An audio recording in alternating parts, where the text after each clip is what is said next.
You know what would be better than watching this commercial? Watching your commercial. Join the party that is Make Your Day Richer TV by advertising your brand, business, or project during the show. Use us to promote what you're doing to make our viewers' day richer. Scan the QR code or visit makeyourdayricher.com/advertising to start promoting today.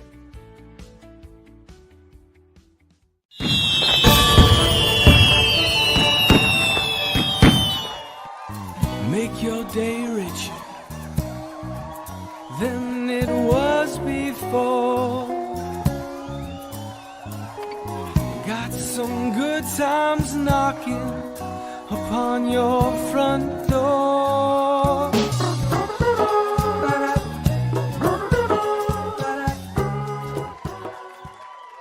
Welcome to Make Your Day Richer. Hi, everyone. It's hard to do shows like this when the world is burning. Needless to say, the California fires, my goodness, I can't even go online. I can't watch the news. I can't go on. I can't. It's too much. And we've had, I think the worst part, it's awful to watch everyone's homes being destroyed. And then you see these videos of the animals running down the streets and the animals that are, I saw a video of a skunk in someone's backyard exhausted, and it's just so heartbreaking, and everyone losing their homes and their lives and everything they worked so hard from. And I see all these stories of all these people are like, oh, celebrities, they can just rebuild. But it's also like memories, and they have things that mean things to them, and they've also worked really hard to get where they're at, and it's just all around awful. No matter if you are in a trailer park or in a mansion somewhere, it's just awful. We've had some guests scheduled that have had to cancel because they've had to evacuate. And so everyone who's involved in that, the firefighters, the EMTs, just the 911 operator, everyone involved in this entire thing from beginning to end, my heart for you. Ugh. I can't imagine, you sit at home, and when things are not, whatever it is, whatever great tragedy is going through the world, the United States, it always feels like if you're removed a little bit from, if it's not in your town, if it's not in your school, if it's not in your community, you feel somehow so distanced from it that it's not real life. And just seeing all of this with TikTok, especially, you feel like you're in it, and it's so, I don't know. It's so scary. Anyway, that's not why we're here today.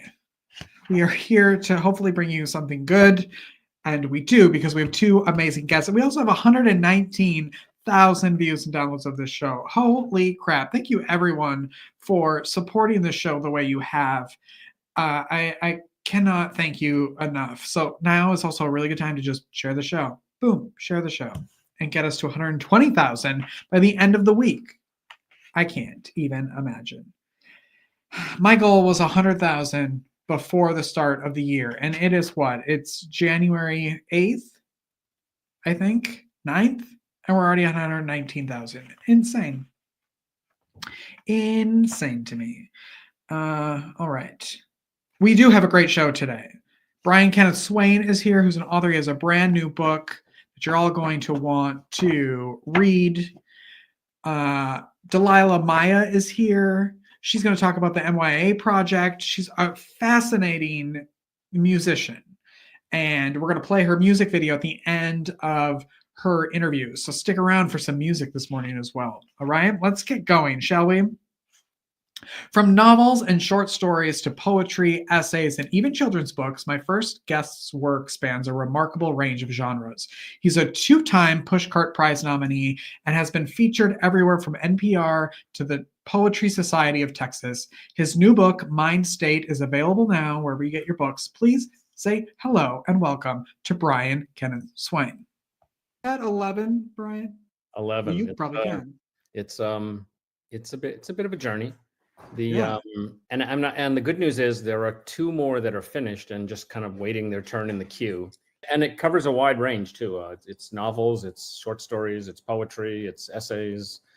That just maybe that speaks to a short attention span. I don't know. Well, and this one is short stories, so Well, you there must you be go. in a short attention span sort of mood. Works out well. The last time you were on the show was December 6th, 2021. Wow. So 3 years. Every 3 years you make an appearance here. Every 3 years make an appearance, and that's about. I've been publishing books at around that cadence, so that's Well, there you go. This could work out pretty well. Now I know I'm your go-to place. You've done a lot since you were here last. You got married. I did get married of a year. Congratulations. November 11th of last year, so a year and a month. How is it still everything you dreamed of? Oh, it's wonderful. It's everything I dreamed of, and a little bit more in all sorts of interesting ways. You merged pets, did you not? We did, and it went better than we had any reason to expect, because my dogs are chows, which of course have a bit of a reputation. And we brought them over and they met the 2 cats, and it's been pretty much drama-free, I have to say. Wow. So Between chows and cats, that's a lot of attitude. Yeah, exactly. But it's been good so far. I've got one dog that likes to tear down parts of the house, but that has nothing to do with the cats. That's it. He's got his own issues. Yeah, we'll write a book about it. Tell everybody about the new book, Mind State. Okay, so the new book is my second short story collection. I would say it's about a 50-50 split between sci-fi stories and horror stories and that sort of thing. So it's a little more imaginative. It's more imagination involved. A lot of fun. I've been writing short stories for quite a while. I sort of intersperse them with the longer stuff, with the novels and so forth. If I run out of ideas for one project. The good thing about writing short fiction is on any given day, you might have 4 or 5 of these things going, and whichever one sort of sparks your interest, you can spend your time on if the other one's not working. The last one in the book is a little longer. It's about 60 pages. So I'm not sure what the cutoff is to call something a novella, but you've been writing for a long time. You also write music. I do. What did you want to be when you were a kid, when you grew up? Well, okay, so I grew up in the 60s. So the go-to thing for every, prepubescent adolescent male, during the space program was to be an astronaut. But the first time I had an eye exam, that was the end of that dream. So I had to move on to other things. And I ended up, I got out of high school and spent 6 years in the Air Force. And then after that, went to college, which is sort of the reverse of what people normally do. And I ended up doing technical things, which is sort of ironic. I mean, I went to school for engineering, for electrical engineering of all things, and then did that and a bunch of business things for the several decades. And now I sit here and find myself primarily, captivated by writing. If I had known this was going to happen, maybe I would have just started with writing in college and saved myself a lot of trouble. Were you writing books first, or were you writing music first? And when did you fall in love with music? The music came along much later. I started writing, if you ignore all that high school stuff, which we'll pretend never happened. I started writing seriously in 2007. And I only know that because that's the copyright date. Well, that's the year before the copyright date on the first novel. I didn't really seriously get into the music writing stuff until about 4 years ago. So, I mean, I have played instruments essentially forever. I started taking piano lessons when I was like 5 or some traumatic age like that. So I've been involved at some level with music for pretty much my whole life, but writing and recording stuff, and part of it is I had tried some of this in the past, but it was quite difficult. It's only in recent years that software tools have become available that allow anybody to do some pretty high quality musical recording stuff. I mean, if you can afford a microphone and a stand to hold it, you can pretty much go do a whole bunch of stuff now with, software like GarageBand and things like that. It's really quite good. What do you love about writing? It's imagination, right? I mean, it's I don't get hung up. I mean, one of the things that's kind of liberating at this point in my life is I am not sitting there like, the tortured artist who, oh my God, if I don't win a Pulitzer Prize or I don't sell 100,000 copies of my book, then, life is over, that sort of thing. I write things and I publish them and a few people read it and enjoy it. And if that's what happens, then it's all good. It's a little bit of an escape mechanism. It's a little bit of a flex your imagination sort of thing, which is true for the music as well. And it covers potentially covers several different media too. In fact, one of my books from a while ago, this guy right here, Sistina, which you may have heard of, this is about 10 years old ish, and I'm working with a fellow now who's doing the audio version of that. Oh, So cool. of the 11 books that you mentioned so far, 5 of them have audio versions, and this will be number 6. And that's a whole separate project because it's almost borderline. I mean, I'm not doing it. It's another guy doing it who actually knows what he's doing. But it's borderline acting, right? You have to you try to do different voice impersonations of the characters and all of these things, and you try to bring the story to life. And that's a neat thing, short of, signing a Hollywood deal. It's kind of the next best thing, I guess. Who would you say Mind State is for? Well, it's for people who appreciate stories where really weird, unusual things are happening. It's not necessarily a book for the people who like, Nobel Prize type books, right? It's not literary fiction in the sense that, you can read 100 pages and not really have anything much physically happen. I mean, these are stories, they're plot driven, they're technology driven, they're sort of event driven. And yes, they have hopefully, meaningful, believable, characters and all of the things that you want to have in writing. But at the same time, they're characters who are placed in bizarre circumstances and who have to deal with, things that they really came out of left field. So it's different. It's different from that perspective. And also, short stories as a genre are good for people whose lifestyle makes it hard to get through a novel because, they read 10 pages and then life intervenes and they don't get back to it for a week and they forget what they read and so forth. It's more digestible in small bites because the stories really have nothing to do with each other. So, you can go about it that way if the novel thing is not, not conducive to your life. Yeah. And you said that you have 2 books kind of ready to go. I have 2 more ready to go. 2 more novels. One is an historical fiction thing that manages to combine Columbus's voyage to the New World with the Spanish Inquisition, which conveniently happened at the same time, by the way. So that's an interesting story with loads and loads of research. The other one is kind of a horror Stephen King-ish thing about a little church in a community and some unfortunate stuff that's taking place in the basement of the church. So you can imagine maybe what that's all about. And I'm also the actual story, Mind State, the title is also the title of one of the short stories in there. And it happens to be one that ends on a potentially sort of unsatisfactory note because rather than finish the story, I just kind of got to a point after about 25 pages where I just stopped and I wrote a little blurb at the end and said, I'm not sure where to go with this, but I feel like it's turning into a novel. So we're just going to stop here and see what happens. So that's probably my next novel is what started out as a short story in Mind State, which I did, by the way, in Day's End. I'm sorry, in the Book of Names. This was the other short story collection. This has a story that turned into the novel Day's End subsequently. So this will be the second time that has happened where a story had enough foundation to turn itself into a full-blown book. So I love that. It's good when that happens. Yeah, I hope you come back when any of those come out. I hope it's not 3 years from now, but hopefully it'll be sooner.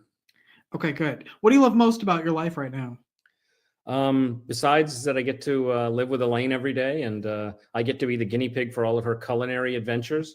It's relatively low key. I'm not ready to retire yet, but I'm working in a position that's not crazy stressful. I don't have to travel. It's remote. I get to work from home. So no more of this commuting business. And I'm in, I live kind of near a wooded area and there's lots of, it's relatively peaceful and it's a fairly low stress lifestyle right now, which is a great thing if you can get it. Yeah, no kidding. What's the best way that people can connect with you and follow you and support you? Well, you can find me on Facebook. You can find me on LinkedIn. If you really want to kick it old school, you can email me at bswain2000@yahoo.com. Whoa. Yeah, right. Yeah, yahoo.com. Well, it could be worse. Could be AOL or I was going to say, yeah. Prodigy. Yes. So, MySpace is up and running, everyone. Exactly. So lots of ways to find me. The new book is called Mind State. Go get it on Amazon. Thank you, Brian, for being here. Well, I'll take a break and be right back with some music from Mya after this. Don't go away. You know what would be better than watching this commercial? Watching your commercial. Scan the QR code or visit makeyourdayricher.com/advertising to start promoting today. Start promoting today. Go to the website and get your commercial right there instead of that one. My next guest is the creative force behind the Mya Project. Her new album, Dystopia, is available now and explores the fascinating intersection of classical and electronic music. And stick around for the end of the interview to watch her new music video for her song, Rain. So please welcome Dalila. Oh, Dalila, it's so wonderful having you here today. Thank you for having me. It's a pleasure and honor. Oh, I'm so excited. You have been loving music and making music since you were 5? Yes, that's correct. I'm originally classically trained. I'm a professional violinist. So I started early in my career being a child prodigy with a perfect pitch. So I was pretty much on stage by the age of 7, performing all over Europe with, Mozart, Bach, Mendelssohn. And then I transitioned into the more modern and technical side of the equation of the music business by becoming a sound engineer. But that came later in my life, of course. Do you have a musical or artistic family, or were you the black sheep of the family? Pretty much the black sheep. I was named after an opera's Delilah, Samson and Delilah. That's why my name. But my mother was a music lover. That's what she was. She was extremely bad at playing any instrument. So I don't think it was genetical. It was part of probably the universe plan for me. But no, I don't have any music background in my family unless it's just for a hobby. Somebody playing the guitar. Have your musical tastes changed at all, or were you all have you loved the same thing your entire life? It's changed for sure. Coming from a classical background, of course, I would relate more to the, classical artists growing up as a child. But then I pretty much had my, what I call the apocalypse when Depeche Mode released Violator, and I was about 9 or 10 years of age. And that was for me a life-changing experience because I literally bought my first CD. Remember back in the days when we would buy CD support. And that was for me the starting point where I started appreciating electronic music, and particularly the kind of the new wave style, European new wave, electropop from the 80s. And then later on, I discovered actually music from even, far before Depeche Mode, being Pink Floyd, now one of my top 3 bands for all the time. Yes. I mean, you're more than not that if you were just a singer, that would be amazing, but you are in there, you are a sound engineer, producing. What is that like to have kind of full control of your own music like that? Well, on one side is very liberating because, like you said, I have full control of my music from the songwriting perspective to the production, the mix down, the sound I want to choose. So I have full control. On the other side is a curse because by the time I get to the point of mixing and mastering my music, my brain is so tired and sick of my own music that I will rather listen to anything else but my own music. So once you're done, then you're done, right? Yes. As a matter of fact, I have friends like, "Oh, let's listen to your music, for exchange." No, because I've heard my music literally 10,000 times, and I had enough. My brain had enough. So that's so funny. I was just talking to an author and I asked him, where does your inspiration come from? How do you, and he said, it's not a lack of inspiration, it's a lack of knowing what are good ideas and what are bad. Is that the same with songwriting? Like you're always coming up with ideas and then or what kind of gets you to write a song? Absolutely, I would agree. Sometimes an inspiration doesn't translate in a good product because we, as human beings, we tend to put into art anything we feel. So yes, of course, my music is influenced by my own life, my feelings. How many times I've been screwed up in life by friends, family, lovers, the usual. I also tend to be, because I have a background in physics, I tend to be very metaphysical. So particularly my latest album is all infused with the idea of the universe, what we're doing here, what's our purpose. So I'm kind of transcending from the problems that I have in my daily life to what it's instead of thinking of the bigger picture, what we're doing here. So lately that has been my inspiration. Mostly I will call it metaphysical. Yes. Do you work with other artists as well, like helping them create their music? Yes, I do. I work as a producer, sound engineer for other bands. Yes. I tend to be selective with the clients I bring in my studio because I know very well that as a sound engineer, like all sound engineers, we have a music taste. And of course, we have a preference in music style. So I want to be honest with my clients and let them know that I only work with artists that are kind of aligned with my music taste. It's not about being good or bad or being, professional or not. It's just that I can give my best self to the music I love, the music I enjoy and I'm inspired by. So I'm very selective when it comes to choosing my clients in my recording studio. I kind of love that. A lot of people will, I was just talking literally an hour ago to someone about casting your net really wide to see, who will work with you and really narrowing that down then to who you want to work with as opposed to who wants to work with you. And I love that you've done that because then you get to also have fun while you're working. Yes, absolutely. Because otherwise it's a Yeah. nightmare. I worked in my past for music I hated and I ended up hating myself. It took me months to regain my self-esteem. So, at some point you choose your path and I'm happier Yeah, now with, my professional freedom. Yes. I love that. You have a new album, Dystopia. Congratulations on the release of that album. Can you tell everybody what the why now for the album and what was it like to make the album?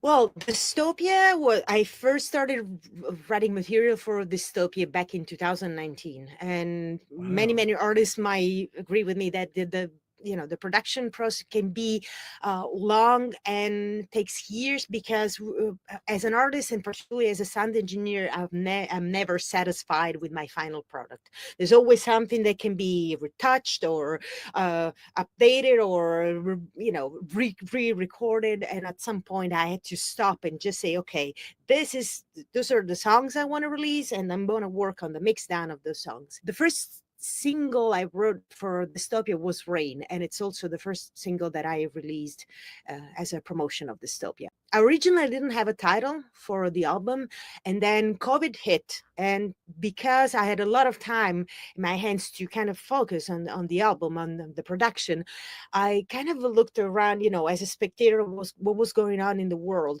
not only from the scientific point of view, from the political, everything. It was just it seems like 2020 and the next couple of years were just sort of a chaos, a super universal shaking of the planet of people.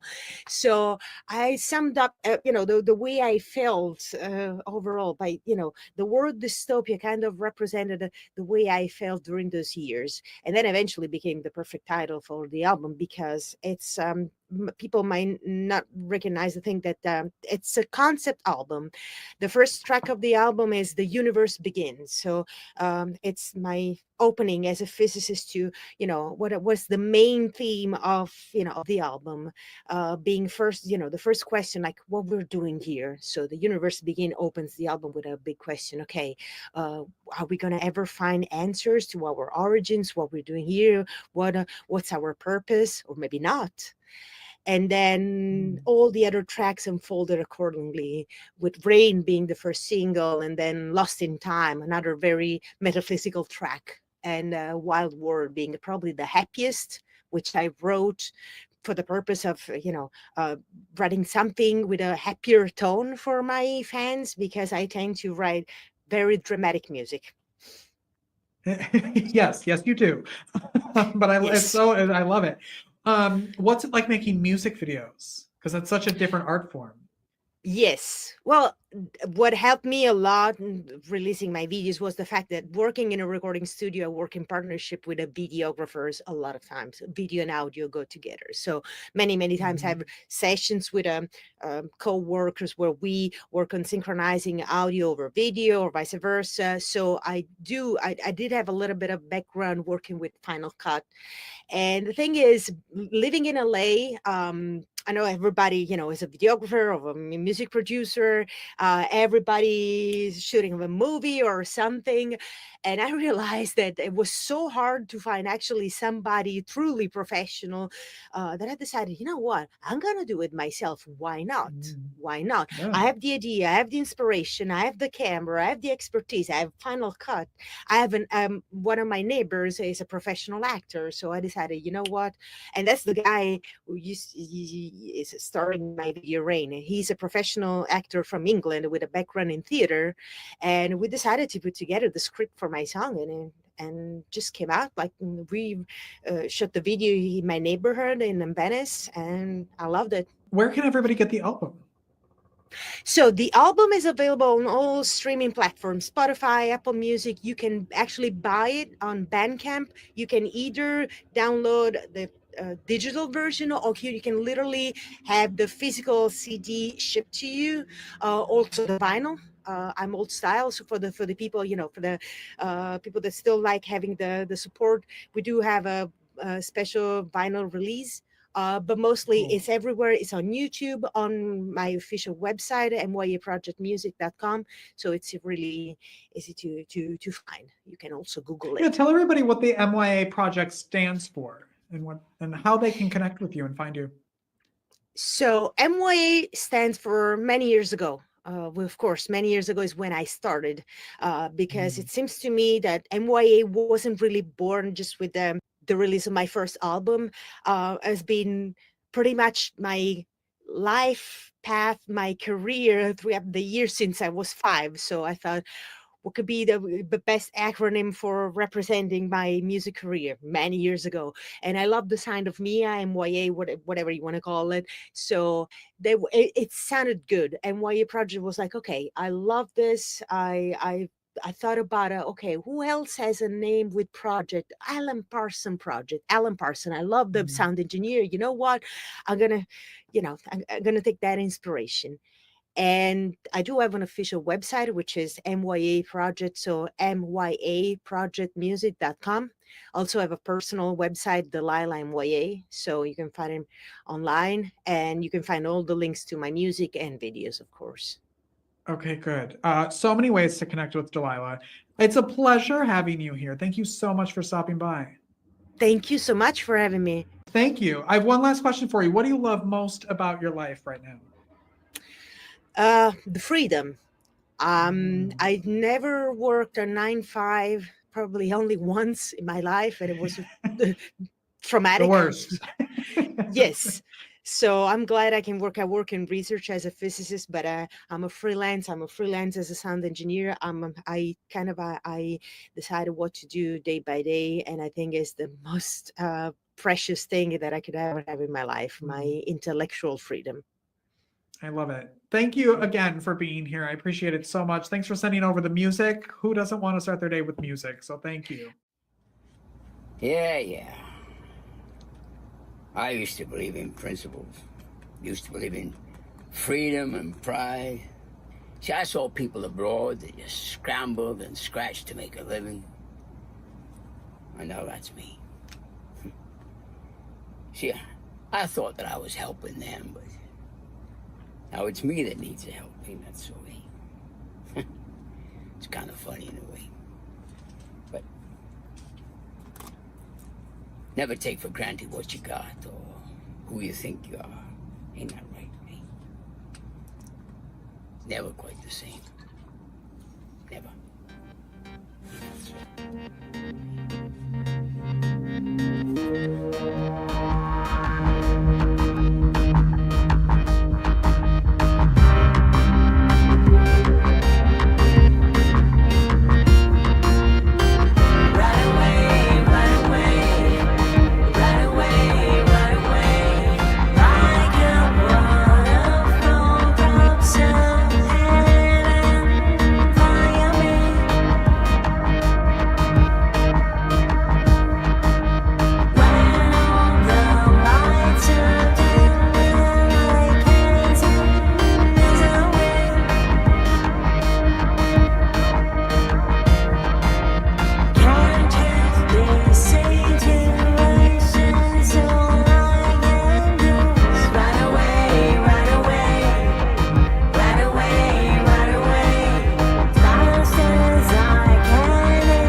That song's going to be stuck in my head all day long. Thank you, Brian, for being on the show. Thank you, Dalila. Thank you for watching.